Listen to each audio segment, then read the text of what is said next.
The study of Latin scholasticism, from the 11th to the 20th centuries, represents a fundamental investigation into the history of Western theology and philosophy.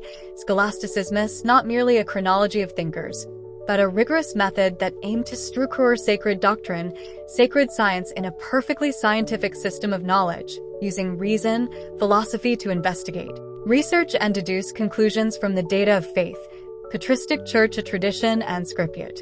The term scholastic, which initially designated the learned or educated man, acquired a technical meaning in the 12th century to refer to both the student and the teacher of the episcopal school, and, from the 13th century onwards, to the teachers of the universalities. The mystery of the Holy Trinity, given its intrinsic complexity and dogmatic centrality, served as the paradigmatic field for the application and testing of this method, being the axis around which the reflection on the divine persons and the one essence was constructed. Chapter 1, The Birth of Sacred Science and Early Scholasticism, 11–12th centuries. The early period of scholasticism was marked by an intense debate over the legitimacy of the use of dialectics, logic, and philosophical reason in the theological studies, a conflict that established the limits and methodological ambition of the new science. The initiation period and the methodological conflict. The 11th century was characterized by strong opposition between the supporters of dialectics, who tended to prioritize philosophical studies over theological ones, and the anti-dialecticians, who condemned any interference of philosophy in theology. The attempt at conciliation was led by Saint Peter Damian, 1072, who expressed this balance in the famous formula that philosophy should be the handmaiden of theology, handmaid of theology, providing the intellectual framework for the flourishing of sacred science. The effective beginning of this flourishing is credited to Lanfranc of Canterbury, and, later, to Saint Anselm, gaining strength in the 12th century and reaching its peak in the 13th. Lanfranc was involved in significant public disputes, such as the debate with Berenger over the real presence of Christ in the Eucharist, highlighting the growing acceptance of the aid of reason in theological speculation. Saint Anselm and the primacy of reason over faith. Chapter 2. Doctrinal Splendor and the Trinity in Thomas Aquinas, 12th to 13th centuries. The peak of early scholasticism, in the 12th and 13th centuries, was marked by the systematization of knowledge and the reception of Aristotelian philosophy, which allowed Saint Thomas Aquinas to consolidate the Trinitarian synthesis. Systematization and Pedro Lombardo. The 12th century saw the emergence of opinion of the Fathers, canonical collections, and systematization of theological questions based on the writings of the Holy Fathers. These texts were the precursors of the great amounts. Peter Lombard played a decisive role as his sentences became the fundamental school text in universities. Lombardo combined tradition and philosophy, comparing and explaining central mysteries, such as the Trinity, in his writings. Aristotle's discovery and Aquinas' synthesis. The period's splendor was driven by the rediscovery and widespread translation of Aristotle's works. Thinkers such as Albert R.H. Great and his disciple Thomas Aquinas used Aristotelian metaphysics to refine theological categories. Saint Thomas Aquinas, with his The Sum of Theology 1273, achieved what was considered the perfect scientific synthesis.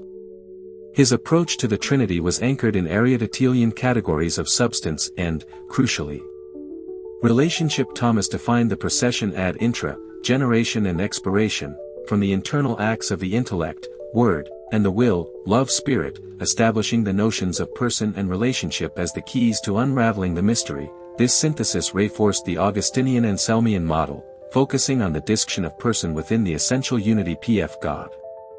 Chapter 3. Nominalism, the crisis of essence, and Trinitarian logic, 14th century. Nominalism, which emerged in the early 14th century, represented a radical break with the universalism of high scholasticism, focusing in the critique of reason's ability to access universal reality and profoundly impacting Trinitarian logic. William of Ockham and the reduction of universals. The nominalism, derived of Latin name, argues that universal concepts are mere ways of speaking and have no real content, focusing knowledge on the singular and experientiable. William of Ockham, the prince of the nominalists, was the main exponent. Ockham emphasized the logic of terms and singularity, undermining the demonstrative force of the metaphysical proofs of God's existence and radicalizing the critique of authority. He went so far as to question the principle of causality and state that the God, and not on the merit of good works. The consequence for the Trinitarian mystery.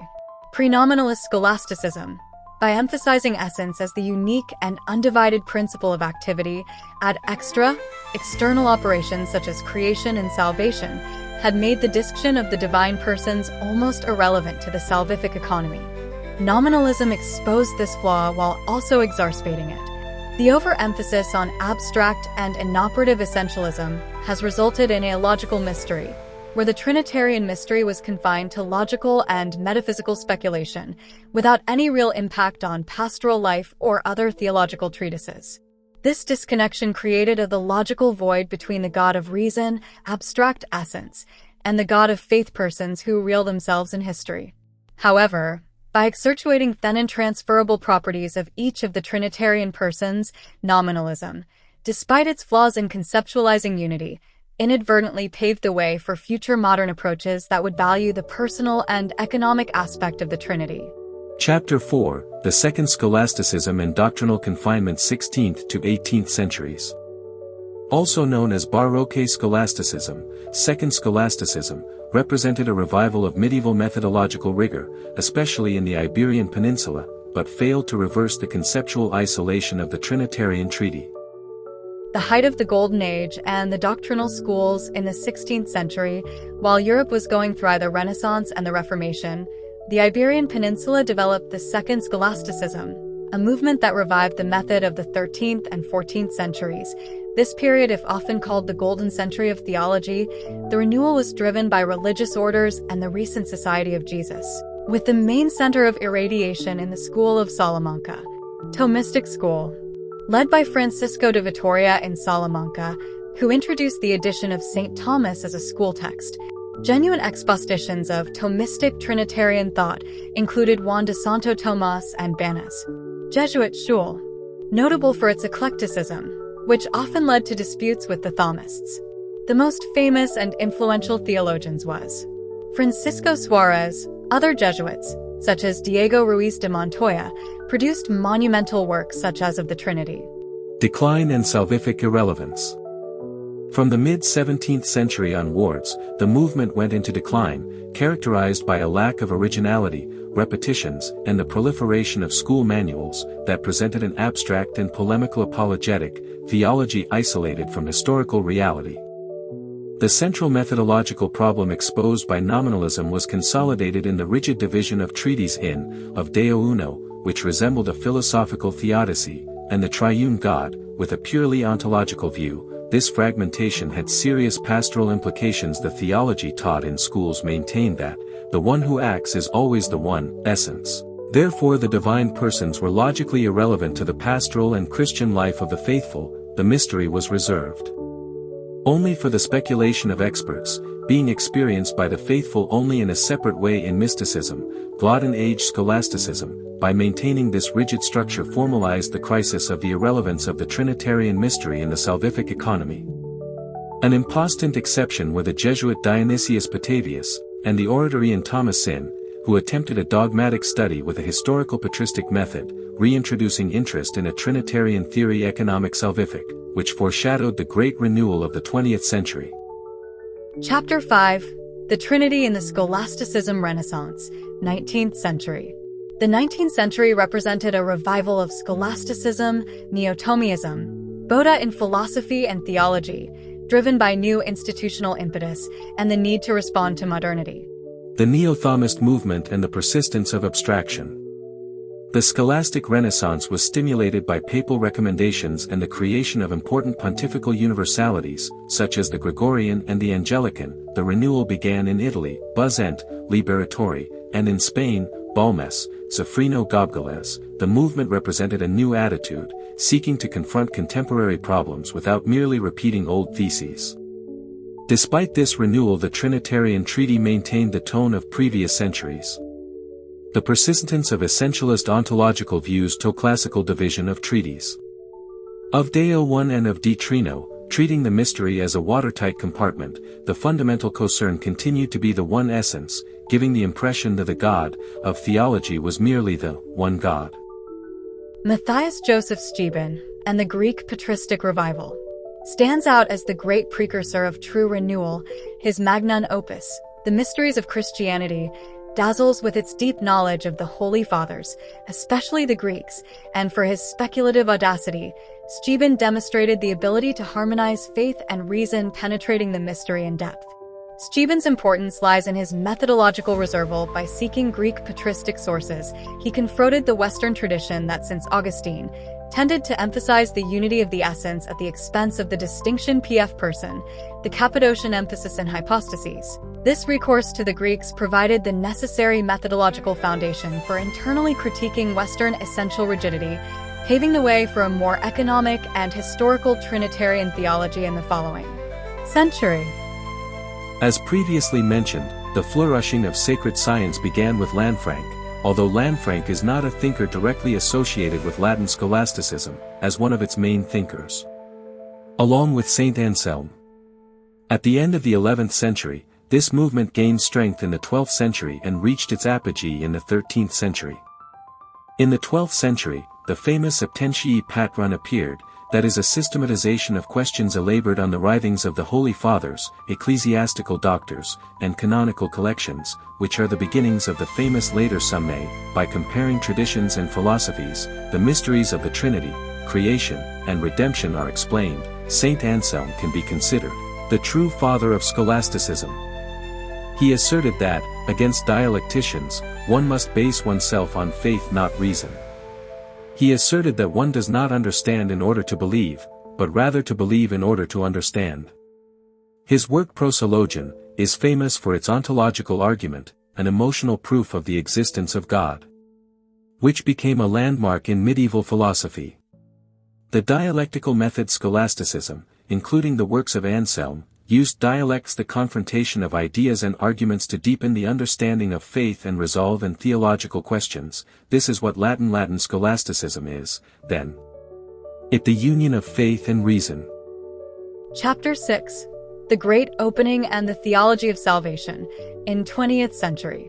The first of the 20th century consolidated the crisis of the traditional scholastic method, and moved decisively towards the reintegration of the Trinity into the history of salvation, culminating in the Second Vatican Council.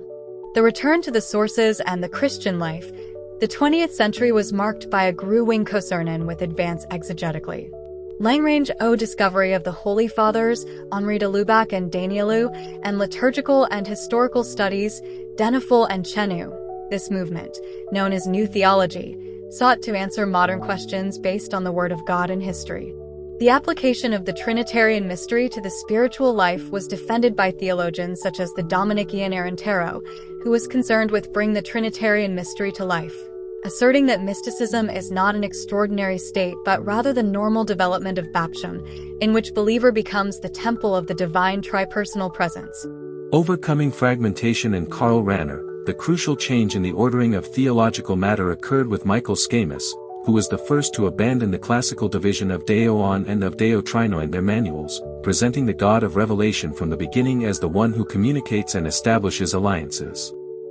The greatest exponent of this renewal, however, was Karl Rahner, who is recognized as the great renovator of Trinitarian theology. Rahner formulated the crucial economic immanent rule, which establishes that the economic Trinity, the way God acts in salvation history, is the immanent Trinity, the integral structure of God, and vice versa. This theological articulation finally managed to bridge the methodological schism that had isolated the essence of person since late scholasticism, returning the salvific and personal dimension to the heart of the mystery. The new stage of theological work was endorsed by the Second Vatican Council, 1962 to 1965, which, by promoting a return to the sources, scriptura and patristic, and dialogue with the world, caused the disappearance of the rigid and abstract scholastic method, of the manuals that had become predominant in practice. Renewal theologians such as Rahner, and Balthasar, and de Lubac, and others highlighted the Trinity as the key mystery of the Christian life. Historical synthesis and methodological overcoming. Latin scholasticism dedicated itself, for 9 centuries, to building the sacred knowledge through a rigorous method of synthesis between revelation and rational tools. The mystery of the Trinity served as the field where the balance, or lack thereof, between one essence, the metaphysical God, and the three people, the saving God. Early scholasticism, Anselm, Thomas de Aquinas, triumphed in giving logical and ontological form to the mystery ad intra, providing conceptual categories of unsurpassed precision. However, nominalism, Ockham revealed the central flaw. Theology, by emphasizing essence as the exclusive principle of operations ad extra, marginalized the salvific relevance of persons. The Second Scholasticism, Suárez, John of Saint Thomas, although it promoted a renaissance of scholarship, perpetuated methodological fragmentation, Deo Trino, keeping the Trinitarian mystery confined to a logical exercise. Overcoming this was only possible through a dual strategy: recourse to the Greek Fathers, advocated by Steuben in the 19th century, and the 20th century movement of return to historical and patristic sources, which culminated in Karl Rahner's theological synthesis. Uniting the immanent and economic Trinity. Although the Second Vatican Council marked the end of the scholastic method in its most rigid and abstract form, the legacy of scholasticism remains in the language and conceptual precision inherited, essential for any subsequent theological analyses. The development of Trinitarian doctrine in Latin scholasticism is an example of the constant tension between the need for scientific rigor and the need for fidelity to the history of salvation.